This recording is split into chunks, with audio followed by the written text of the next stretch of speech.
2V0-11.25 exam is the new upgrade test of 2V0-11.24. Share some 2V0-11.25 real exam questions here.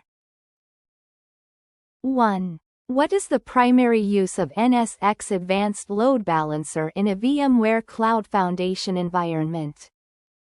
A. To create network security policies for workloads. B. To manage containerized applications in VMware Cloud Foundation. C. To distribute traffic evenly across available virtual machines. D.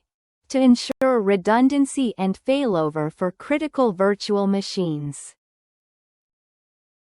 2. Which of the following are key tasks when performing DAY2 operations in VMware Cloud Foundation? Choose 2. A. Configure backup schedules for VMware Cloud Foundation components. B. Create and assign roles to users for secure access control. C.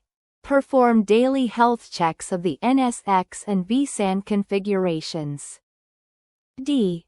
Upgrade VMware Cloud Foundation components using the SDDC Manager.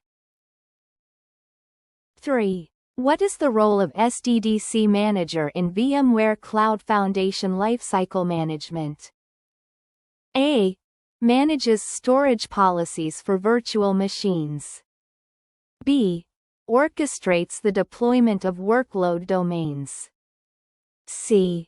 Monitors the security compliance of vCenter servers. D. Optimizes the management of SC host configurations. 4. When adding a host to a VMware Cloud Foundation domain, what must be pre-configured for the process to be successful? A. Storage capacity and NSXT configuration. B.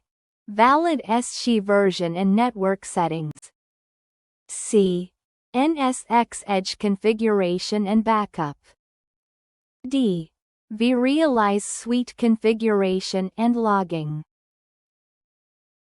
5. Which of the following are required when deploying VMware Cloud Foundation Management Domain using VMware Cloud Builder? A. A vSAN data store. B. At least 3 SC hosts. C. A vCenter server and vSphere distributed switch. D. vCenter server, vSAN, and NSX. 6. Which two components need to be validated as prerequisites when deploying a VMware Cloud Foundation Management Domain? A.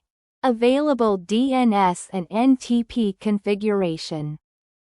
B. vSAN storage configured across multiple data centers. C. Cloud providers' network policies. D. Service accounts and access credentials. 7. When scaling a VMware Cloud Foundation environment, what is the last step of adding additional workload domains? A. Configure the NSXT edge. B. Validate the prerequisites for scaling. C. Deploy new vCenter instances. D. Add new clusters to the workload domain. 8. What is the role of the VMware Cloud Foundation Management Domain in the deployment process? A.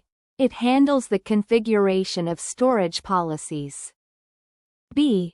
It provides centralized management and monitoring. C. It manages the network configurations across multiple clusters. D. It manages the creation of workload domains only.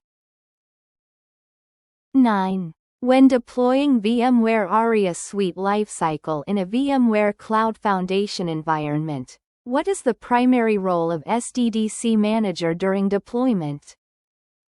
A. Provisioning and managing vSphere clusters. B. Integrating VMware Cloud Foundation with public cloud resources. C. Managing and configuring VMware ARIA Suite components. D. Scaling the VMware ARIA Suite across multiple clouds.